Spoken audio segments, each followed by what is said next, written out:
So, I want to ask you one simple question. Is Marmite delicious or disgusting? So, Marmite makes a great example because we all have very strong feelings, don't we? Yeah, we're definitely in one camp or the other.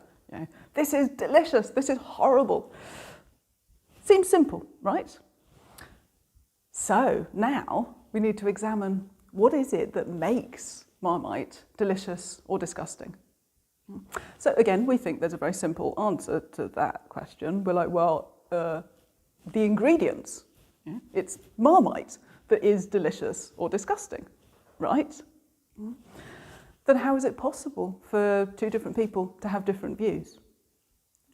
If the qualities of deliciousness, if that's even a word, or disgustingness exist from the side of the object, are contained within that jar of Marmite, then everybody would have to respond to that Marmite in the same way, right?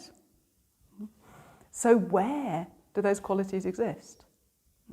Actually, those qualities, whether it's delicious or disgusting, are coming entirely from the side of our mind. In reality, have nothing to do with the Marmite at all.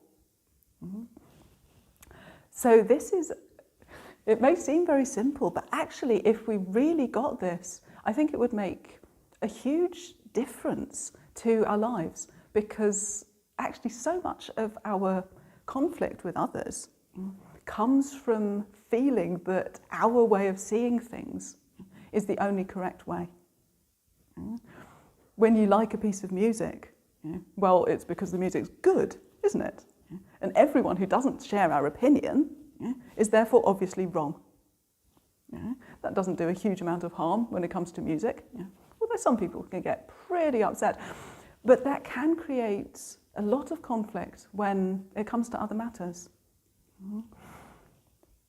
So this feeling that the qualities that we're perceiving exist outside of our mind, actually, according to Buddhist view, is the root cause of all of our suffering, all of our other mistaken views, all of our negative thinking, fundamentally comes from this idea that things exist separate from us, and that the way they exist has nothing to do with our conceptions.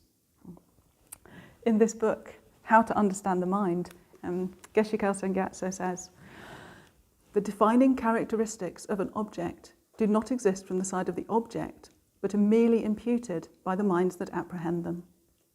We can understand this by considering how different people view one object. For example, observing a particular person called John. One person may identify an enemy, while another identifies a friend. If the characteristics of enemy and friend existed from the side of the person, there would be a contradiction here. But since these characteristics are merely imputed onto the person by different minds, there is no contradiction. From his own side, John does not have a fixed set of defining characteristics waiting to be discovered by various minds. What he is depends solely upon how he is identified by the minds that apprehend him. So this shows that we have choice about how we discriminate things, whether we see something as beautiful or ugly, delicious or disgusting, friend or enemy. All of those things do not exist outside of ourselves, but are qualities created by our own perceptions. So we have choice how we see the world. We can change, stop discriminating anyone as an enemy, and learn to view them all as friends, because those qualities are created by our own mind. So this understanding gives us enormous freedom. And we can learn all this from a simple jar of Marmite. When we ask ourselves that question, is Marmite delicious or disgusting? We can simply answer, from its own side, no,